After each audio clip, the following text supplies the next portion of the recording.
Uma lúcida análise sobre os acontecimentos políticos com Henrique Prior.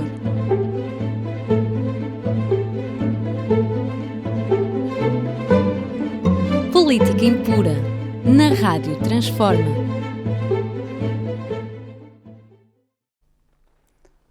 Sejam bem-vindos a mais um Política Impura, na Rádio Transforma e na revista Em Comunidade. Peço-lhes, como habitualmente, para partilharem o programa, colocarem gosto e, sobretudo, subscreverem o canal da Rádio Transforma, o que é gratuito e muito importante para este projeto de cultura e liberdade sem fins lucrativos. Finalmente, peço-lhes para colocarem os vossos comentários e dialogarem connosco. Falemos de Portugal. Claro que continua a novela de mau gosto da TAP. Relativamente a isso, acaba por ser autenticamente nojento continuar a falar. Aquilo que é importante dizer sobre o assunto é a autêntica pornografia que fazem os meios de comunicação social sobre o assunto. Parece que não há mais nada a tratar e todas as coisas insignificantes relativas à TAP e que são lamentáveis, mas não deixam de ser insignificantes, assumem uma dimensão de catástrofe. Esquece que a TAP, quando foi privatizada, tinha um passivo de 2.700 milhões de euros pelos quais o Estado ficou responsabilizado. E que agora o Estado, em consequência desse passivo, 2.700 milhões de euros, teve de financiar a TAP com 3.200 milhões de euros. Fala-se do dinheiro que se gastou a recapitalizar a TAP. Não se fala daquilo que vem do passado e que foi assumido pelo governo do PSD e do CDS como passivo da TAP quando da privatização. Nem se fala de negociatas posteriores que lesaram a TAP em milhões, fala-se de tostões. A comunicação social, nós vamos a ver os pivôs dos vários órgãos de comunicação social, particularmente das televisões, desde a RTP1, a RTP2, a RTP3, a SIC Notícias, TVI, TVI Notícias, CNN, todos os pivôs são de direita. 75% dos entrevistados são de direita. E aquilo que a televisão faz é um autêntico carnaval pornográfico sobre a TAP e a ideia é precisamente fazer com que a TAP seja privatizada, mas ao ser privatizada seja vendida ao preço da chuva para que os privados, mais uma vez, lucrem com a privatização, o povo português veja perdido os 3.200 milhões de euros que lá meteu e a TAP acabe, no final, por ser destruída, porque os privatizados lá se encarregarão de a voltar a tornar insolvente e não haverá mais possibilidade de recapitalização da TAP. E o país perderá o Uber da TAP e perderá milhares de empregos que estão dependentes da TAP, quer direta, empregados diretos da TAP, quer indiretamente de empresas fornecedoras ou clientes da TAP. É isto que a comunicação social está a produzir, ampliando a voz da direita que tudo quer privatizar, mesmo que isso cause um prejuízo enorme aos cofres do Estado, isto é, aos cidadãos. Daqui passamos para a nova liderança da CIP. A Confederação da Indústria Portuguesa, CIP, tem um novo presidente, Armindo Monteiro. Armindo Monteiro tem a vantagem relativamente a anteriores presidentes de ser um homem já ligado às inovações tecnológicas dos tempos de hoje. E ele começou por dizer que queria um acordo com os sindicatos. Isso é bom. Isso é bom porque aquilo que sucede em Portugal é os presidentes dos conselhos de administração terem vencimentos verdadeiramente pornográficos relativamente à média dos vencimentos dos trabalhadores. Eu dou um exemplo. Pedro Soares dos Santos, o presidente do Conselho de Administração, dito CEO da Jerónimo Martins, recebe qualquer coisa como 186 vezes a média dos seus trabalhadores. 186 vezes. Não é do trabalhador que ganha menos, é da média dos trabalhadores da Jerónimo Martins. A seguir é a Cláudia Azevedo, CEO da Modelo Continente, que ganha 82 vezes a média dos seus trabalhadores. Curiosamente, são as empresas de distribuição aquelas que mais sugam o rendimento quer dos produtores, quer dos consumidores portugueses, aquelas que dão maiores vencimentos aos seus presidentes do Conselho de Administração. Vencimentos perfeitamente pornográficos e escandalosos. Não deixo de referir o caso da corticeira Amorim, que dá ao seu presidente do Conselho de Administração apenas 9 vezes o vencimento médio dos seus trabalhadores. É algo que deveria ser imitado por outras empresas e, infelizmente, não é. Os administradores das grandes empresas ganham, de um modo geral, cerca de 50 vezes mais do que a média dos seus trabalhadores. É algo de completamente inaceitável para a sociedade portuguesa, onde tanta gente vive na pobreza.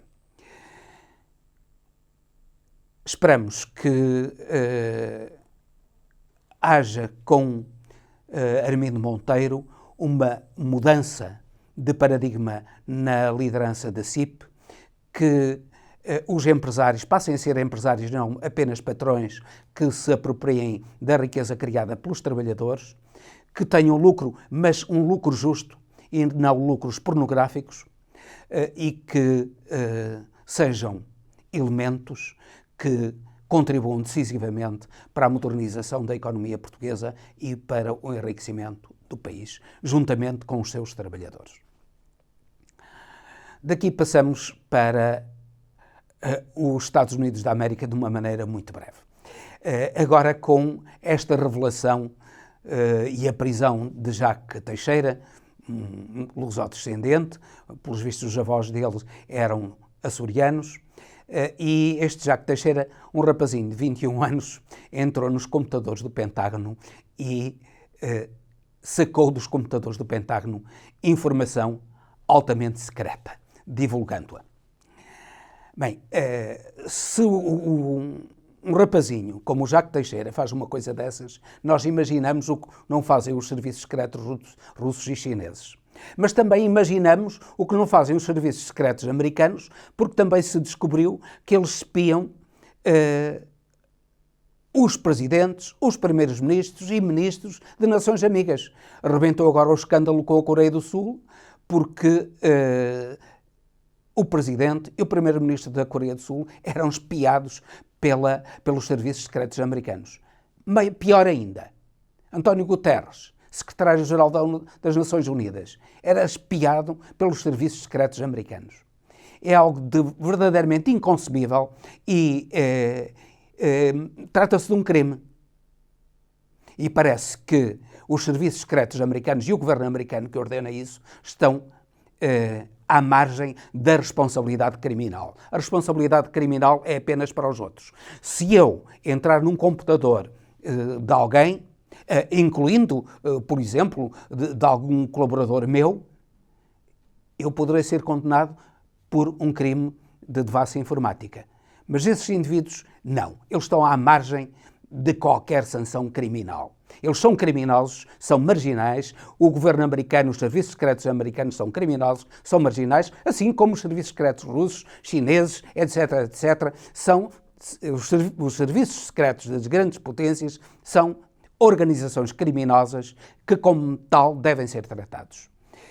Infelizmente, não há sanções para eles. Esperamos que a opinião pública mundial reaja e que os governos, já sucedeu com o governo, um escândalo com o governo da senhora Angela Merkel, que era espiada pelos serviços secretos americanos, uma vergonha, e isto continua e ninguém para os serviços secretos americanos.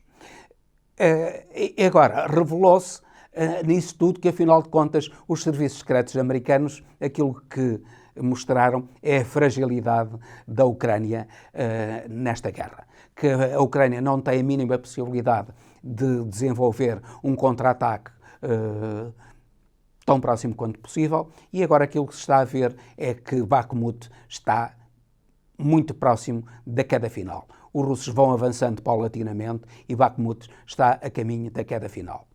E Zelensky já disse, a partir daí tinha de ceder e negociar com os russos. Sim, vai ceder em negociar com os russos. E quanto sofrimento é que ele exigiu ao povo ucraniano para que isso sucedesse?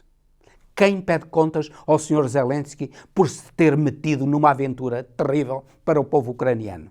Quem lhe pede contas? É importante que alguém peça contas ao Sr. Zelensky. Claro que vai ser difícil pedir-lhe contas, mas esperamos que a opinião pública mundial o faça, se não o fizer a opinião pública ucraniana. Finalmente, passamos para o Brasil. O Brasil está a ter a política que lhe interessa neste momento. Uma política de diversificação das suas relações económicas, negociou agora com a China. Lula foi à China, uma ótima visita, negociando com a China contratos extremamente importantes para o Brasil e inclusivamente para o agronegócio brasileiro que tanto criticava Lula, mas também para a indústria brasileira. E, sobretudo, fê-lo negociando em yuan e em reais. E isso faz com que o Brasil se liberte do domínio do dólar. É importantíssimo que isso suceda.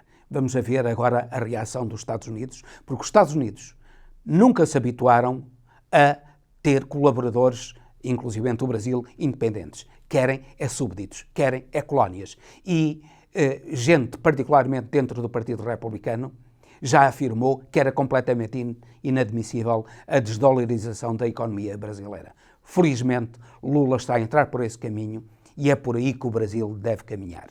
Dilma Rousseff, finalmente, e não menos importante, que foi afastada do poder por um golpe miserável de traidores ao povo brasileiro, foi agora indicada para presidente do Banco dos BRICS.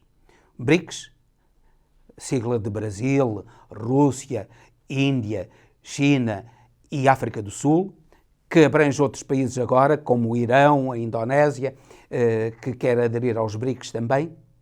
Portanto, uma grande parte da economia mundial, economia em ascensão, vai ter ou tem um banco, e esse banco vai ser dirigido por Dilma Rousseff. Finalmente, o Brasil ocupa o lugar que merece e a que tem direito no contexto mundial. O governo de direita de Bolsonaro só serviu para destruir o Brasil, só serviu para o isolar no contexto mundial. Finalmente, o Brasil volta a estar em cena.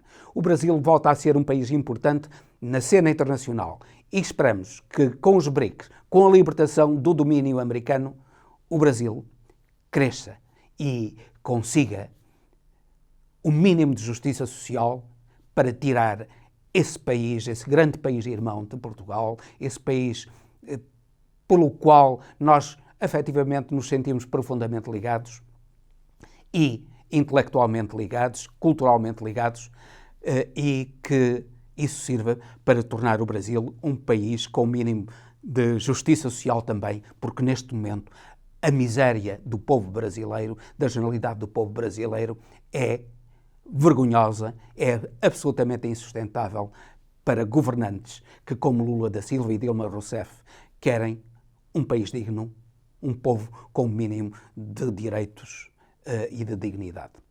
E com isto termino, despedindo-me com amizade, até ao próximo Política Impura, repetindo o meu pedido para partilharem o programa, colocarem um gosto e subscreverem o canal da Rádio Transforma, o que é muito importante para este projeto de cultura e liberdade.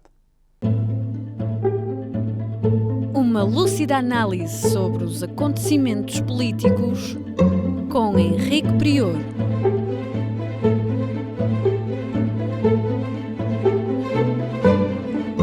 Política Impura, na Rádio Transforma.